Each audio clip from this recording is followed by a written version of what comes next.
အားလုံးပဲမင်္ဂလာပါကျွန်တော်ဒီနေ့ပြောပြသွားမယ့်သင်ခန်းစာလေးကတော့တရောဘိုးတံကင်တွင်ဒီဗိုင်ယိုလင်းဘိုးဟိုးလို့အမည်ရပါတယ်ကျွန်တော်တို့ဒီကောင်လေးကိုတရောဘိုးတံလို့ခေါ်ပါတယ်ဒါဘိုးတံလေးပါဒီဘိုးတံမှာဆိုလို့ရှိရင်ကျွန်တော်တို့ဒီဘက်ကဒီဖြူဖြူအမွှေးလေးတွေရောမြင်းမီးလေးဖြစ်ပါတယ်မြင်းမီးလေးကိုသူတို့လောက်ထားတာပါဆိုဒီနောက်ကအချောင်းလေးကတော့မြင်းမီးကိုဆွဲတင်းမယ်ကျွန်တော်တို့တသားချောင်းဖြစ်ပါတယ်တသားချောင်းတချို့ကတော့ကာဗွန်နဲ့လည်းရှိပါတယ်တသားချောင်းနဲ့ဘိုးတံလည်းရှိပါတယ်ဟုတ်ကဲ့ကျွန်တော်တို့ဒီမြင်းမီးကကျွန်တော်တို့ဒီအမွှေးလေးကကျွန်တော်တို့ဒီဘိုးတံတော့ဈေးကြီးတာနဲ့ဈေးသက်တာနဲ့မှာကျွန်တော်တို့ကောင်းကျိုးဆိုးကျိုးတွေပါပါတယ်ဈေးပေါ်တဲ့ကောင်တွေမှာတချို့မြင်းမီးကတော့မကောင်းတဲ့မြင်းမီးတွေပါတတ်ပါတယ်အဲ့မှာဒီနားမှာဒီမြင်းမီးကချောမနေပဲနဲ့အဖုထစ်လေးတွေပါတယ်အဲ့ကောင်လေးတွေပါလို့ရှိရင်အဲ့အဖုထစ်ပါတဲ့အချောင်းလေးကိုဖြတ်ပြပါမဖြတ်ဖက်တီးမယ်ဆိုကျွန်တော်တို့တရောတံလုံးဝဆိုးဆိုးဝါးထွက်လာတာလိမ့်မယ်ဟုတ်ကဲ့ဒါကျွန်တော်ပြောပြတာပါဒီတက်သားချောင်းရဲ့နောက်မှာစကူလေးရှိတယ်ဗျဒီစကူလေးကိုတင်းလိုက်မယ်ဆိုရင်တက်သားချောင်းလေးကဒီမှာတင်းလာပြီးတော့ဒီမြင်းမီးလေးကိုဆွဲပြီးတင်းပြမှာတက်သားချောင်းလေးကိုရှော့လိုက်မယ်ဆိုလို့ရှိရင်မြင်းမီးလေးကယော့သွားမှာဖြစ်ပါတယ်ကျွန်တော်တို့ကတရောတီးတော့မယ်ဆိုလို့ရှိရင်ကျွန်တော်တို့သုံးမဲ့တခြင်းအမျိုးအစားပေါ်မူတည်ပြီးတော့ဒီကောင်လေးကိုမြင်းမီးလေးကိုအရှော့တင်းချိန်ပေးရပါတယ်ကျွန်တော်မတီးတော့ဘူးဆိုလို့ရှိရင်တော့ဒီကောင်လေးကိုပြန်လျှော့ထားတာအကောင်းဆုံးတောက်လျှောက်ကြီးတင်းထားရင်ဒီဘိုးတံရေရှည်မခံပါဘူးဒီပျက်စီးသွားမှာပါဒီနောက်ကဒီဆွဲတင်းနဲ့ပြူတဲ့စကူတွေဒီကောင်တွေကပျက်စီးသွားမှာပါဒီတက်သားချောင်းကလည်းဒီလုံးဝကိုဒီတောက်လျှောက်ကြီးတင်းထားမယ်ဆိုမြင်းမီးရောတက်သားချောင်းကလုံးဝကိုပျက်စီးသွားမှာဖြစ်ပါတယ်အဲ့တော့ကျွန်တော်တို့မတီးတော့ဘူးဆိုရင်ကျွန်တော်ဒါလေးကိုလျှော့ပြီးတော့လျှော့လိုက်ပါတီးမယ်ဆိုရင်တော့တီးမယ်ဆိုကိုသုံးမဲ့တခြင်းမျိုးစားပေါ်မူတည်ပြီးတော့ဘိုးတံလေးကိုကျွန်တော်တင်းမယ်ဟုတ်ကဲ့ဒီကျွန်တော် beginner သမားတွေကတော့ကျွန်တော်တို့ဒီဘလောက်တင်းရမယ်ရှော့ရမယ်ဆိုတော့ကျွန်တော်ဒီပုံမှန်အနေထားလေးပြောပြမယ်ပေါ့နော်ကျွန်တော်ဘလောက်ထိတင်းရမလဲဆိုရင်ကျွန်တော်ဒီလောက်အနေထားဆိုရပြီဗျဒီအောက်မှာကျွန်တော်တို့ခဲတံတစ်ချောင်းဝင်စားလောက်ကလေးပဲဒီအောက်လေးမှာတော့အရင်တင်းလိုက်ပြီဗျဥမာထားလိုက်ဒါမျိုးတင်းလိုက်ပြီဆိုဒါဆိုကျွန်တော်တို့မကောင်းပြအတန်းတော့တအားခက်ပြင်းနဲ့ကျွန်တော်တီးရမယ့်တခြင်းမျိုးတွေပဲအဆင်ပြေမယ်ကျွန်တော်ပုံမှန်အနေထားမဟုတ်ဘူးဒီကောင်ဆိုလို့ရှိရင်ဒီမြင်းမီးကတအားတင်းသွားပြီဆိုကျွန်တော်အတန်းခတ်မှထွက်ဒီအနေထားကတော့မရဘူးပေါ့နော်ဒီကောင် straight line ဖြစ်နေတာဂျားမှာအရင်ဟာနေပုံမှန်အနေထားမဟုတ်ဘူးကျွန်တော်တို့ပုံမှန်အနေထားဆိုရင်တော့ကျွန်တော်တို့ဒါမျိုးလေးဖြစ်ရမယ်ဒီလိုမျိုးလေးဂျားမှာခဲတဲ့ဒီဂျားထဲမှာခဲတဲ့အနေတစ်ချောင်းသွားတဲ့အနေထားမျိုးလေးဖြစ်ရမယ်ဟုတ်ကဲ့နောက်ပိုင်းကိုအရန်တီးတက်သွားပြီတခြင်းအမျိုးသားတွေကျွန်တော်တို့အမျိုးတီးတဲ့ခါကျရင်တော့ကျွန်တော်တို့ဒီကောင်ကစားပါတော့အလျှော်တင်းကိုသုံးကျင်တဲ့တခြင်းပေါ်မူတည်ပြီးတော့အတန်ပေါ်မူတည်ပြီးချိန်ကြည့်ပြီးတီးကြပါလက်ရှိအနေထားတော့ကျွန်တော်ဒီအနေထားအကောင်းဆုံးပါပဲဂျားမှာကျွန်တော်တို့ခဲတံတစ်ချောင်းဝင်စားလောက်ကလေးကျွန်တော်ထားပြီးတော့ညှိမယ်ဒီကောင်လေးကဒီလိုလေးညှိကွေးလေးဖြစ်နေမယ်ဒီကောင် straight line မဟုတ်ဘူးဒီလိုမျိုးကွေးလေးဖြစ်နေမယ်ဟုတ်ပြီကျွန်တော်နောက်ထပ်တစ်ခုပြောချင်တာကကျွန်တော်တို့ဒီမြင်းမီးပါမြင်းမီးကိုဘတော်မှမကင်ပါနဲ့လက်ကအစီရေမပေးစေနဲ့ရေမဆိုးပါစေနဲ့ကျွန်တော်ဒီကောင်သားကင်လိုက်ပြီးရေဆိုးပြီးအစီရေပေးသွားပြီဆိုရင်ဒီမြင်းမီးကကျွန်တော်တို့အတန်မထွက်တော့ဘူးတရောပေါ်ထိုးတဲ့ခါကျလို့ရှိရင်အတန်မထွက်တော့အဲ့တခုကျွန်တော်ပြောချင်တယ်ဒီကောင်ကိုတန်ရှင်းရေးကျွန်တော်တို့လုပ်တဲ့ခါကျရင်လည်းဒီမြင်းမီးကိုဘတော်မှတန်ရှင်းရေးမလုပ်ပါနဲ့ကျွန်တော်ဒီနောက်ကဘိုးတံဒီချောင်းကိုပဲကျွန်တော်တို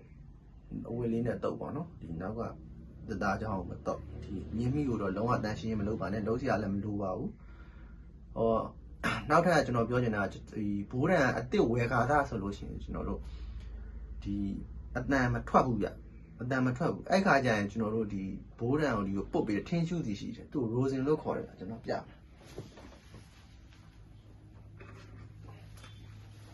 ်ဒါမျိုးလေးပေါ့နော်သူဒီကောင်ကိုလေးလို့ဖွင့်လိုက်ဒီမှာခဲလေးထင်းရှူးခဲလေးဈေးကွက်မှာအမျိုးမျိုးရှိပါတယ်ဈေးကြီးတဲ့ဟာဈေးပေါ်တဲ့ဟာအမျိုးမျိုးရှိတယ်ပစ္စည်းမျိုးပေါ်မူတည်ပြီးတော့ကျွန်တော်တို့အတန်ထွက်ကလည်းခွာချတယ်ဗျကိုနဲ့အဆင်ပြေတဲ့ဟာကိုသုံးပေါ့နော် beginner သမားကတော့ရှိတဲ့ဟာပဲသုံးမှာရပါတယ်ပြဿနာမရှိပါဘူးကျွန်တော်ဒီ web ကသာအစ်စ်ဆိုရင်ကျွန်တော်ဒီကောင်ပို့အတန်ထွက်တဲ့ဒီပို့ရပါတယ်အတန်ထွက်တဲ့ဒီလိုပို့လိုက်ပွင့်ဖြူဖြူမုံနေထွက်လာလိမ့်မယ်ပို့လိုက်တရောနဲ့မှတီးကြည့်လိုက်အတန်မထွက်သေးဘူးချော်နေတယ်ဆိုလို့ရှိရင်ဒီကောင်ပို့ဟုတ်ပြီအတန်ထွက်သွားပြီဆိုကျွန်တော်နားလိုက်ပါတအားကြီးဒီကောင်အသုံးများရင်လည်းတရောတန်ကြမ်းပါတယ်ကျွန်တော်တို့ဒီဘိုးတံအစ်စ်မဟုတ်ဘူးနေ့တိုင်းသုံးနေတဲ့ဟာဆိုရင်တော့ကျွန်တော်တို့တစ်နေ့ကိုဒါမျိုးလေးရွှီ၄ခေါက်လောက်ဆိုရတယ် နောက်ပြီးတော့ကျွန်တော်တို့2ရက်တစ်ခါလုပ်လဲရတယ်အဲ့လို3ရက်လောက်မှတစ်ခါလုပ်လဲရတယ်အတန်မထွက်မှလုပ်လဲရတယ်တချို့ကြတော့အတန်နည်းနည်းကြမ်းကြမ်းလေးကြိုက်တယ်တချို့ကြအတန်အကျန်းမကြိုက်တဲ့လူတွေကြတော့1ရက်2ရက်လောက်ကြာမှတစ်ခါတော့ဒါဒီရိုးစင်းရဲ့အကြောင်းပေါ့နော်ဒီဖင်းရှူးစီအကြောင်းပြောတာအခုပြန်သွားအောင်ကျွန်တော်တို့ဒီဘိုးရန်ကိုင်နီးပေါ့နော်ဘိုးရန်ကိုင်နီးကျွန်တော်ပြောပြမယ်ဘီဂနာသမားတွေအတွက်ကျွန်တော်တို့ဒီဘယ်လက်ကနေစကိုင်မယ်ဆိုရင်ကျွန်တော်တို့ဒီကောင်လေးကိုအလဲကနေကိုင်ဘိုးရန်အလဲကနေဒီလိုမျိုးလေးကိုင်ပြီးရင်ကျွန်တော်ညာဘက်လက်ကဘိုးရန်ကိုင်မဲ့လက်ကဒီလိုပစ္စည်းကိုလှမ်းကောက်လို့ဒီလိုမျိုးလေးဆင်းလာမယ်ဆင်းလာပြီးလက်မလေးကိုကော့တာပြီးလက်မလေးကဒီလဲသားလေးနဲ့ဒီစကူနောက်ကိုဆွဲတင်းတဲ့ဒီဟာလေးဂျားမှန်ဒီနားလေးကိုလက်မလေးရလို့ကောက်ပြီးလို့ထည့်ပြီးရင်ကျွန်တော်တို့ဒီလက်လေးချောင်းရှိတယ်လက်လေးချောင်းကဒီအလဲနှစ်ချောင်းပူးထားမယ်ဘေးနှစ်ချောင်းချဲထားမယ်ချဲထားပြီးတော့ဒီကျွန်တော်လက်ကလေးကဒီလိုမျိုးလေးအောက်ကိုချမယ်ချပြီးရင်ကျွန်တော်ဒီလက်အလဲနှစ်ချောင်းကဒီလက်မလေးရဲ့ထိတ်အလဲတဲကိုဒီလိုလေးလာရင်ကျွန်တော်ဒီမှာဒီဘယ်လိုပြောရမလဲဒီကောင်းပေါ့နော်ဒီနေရာလေးနဲ့ဒီလိုလုပ်ပါဒီအရစ်လေးနှစ်ခုကဒီအလဲသားလေးဒီလိုလေးလုပ်ပါအရင်ဆုံးလာမယ်လက်ကဒီလိုလာမယ်လက်မလေးဒီလိုထောက်မယ်ဒီမှာဒီလိုမျိုးလေးတင်မယ်တင်ပြီးပါတော့လက်တန်းလေးကဒီလိုထောက်တော့အမှလက်တန်းထောက်တာတချို့ကဘီဂနာသမားဒီလိုဖြစ်နေတယ်ကြာဝိုင်းဒီလိုမျိုးလေးကိုွေသွားတယ်လက်တန်းအစတော့ဒီလိုဖြစ်မှာရတယ်ဘာမှပြဿနာမရှိဘူးကိုင်းဒီလိုမျိုးလုံးမယ်ဒီလိုကိုင်းမယ်လက်ညှိုးလေးကဒီပေါ်တင်လက်ညှိုးကလည်းဒီနေရာလေးပဲဒီအသားလေးနဲ့ဒီလိုတင်ဟုတ်ဒီလိုအနေထားလေးဖြစ်မှာကိုင်းတာကျွန်တော်အမှအဓိကမင်းကလက်မနဲ့လက်တန်းမင်းဒီလိုလေးထောက်တာမင်းပြီးတော့ဒီလက်နှစ်ခုကလိုလန့်ထင်းလိုက်တယ်ဒီလက်3ရောက်ထင်းလိုက်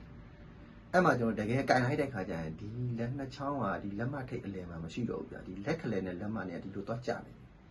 ဒီလိုမျိုးသွားကြဒီလိုမျိုးဖြစ်ဘိုးကိုင်တာဒီအနေထားပေါ့နော်ဒီအနေထားကန်ပြီးတော့ကျွန်တော်ဘိုးရန်လို့ကစားမယ်နိုင်အောင်လို့ကစားကြည့်ကစားမယ်ဒီလိုကစားမယ်ဒီလိုမျိုးကျွန်တော်အချိန်ချင်းဒီလိုမျိုးကစားကြည့်ရမှာမတီးဒီလိုကစားမယ်ဒီလိုလုပ်မယ်ချမယ်ပြန်ကိုင်မယ်လက်ကတို့လာမယ်လက်မလေးကိုွေးထားမယ်ဒီလိုထောက်မယ်လို့လုပ်မယ်ဒီလိုလက်သားထောက်မယ်ဟုတ်ပြီဒီအနေထားပြန်ပြမယ်ဟာမယ်ဒီအနေထား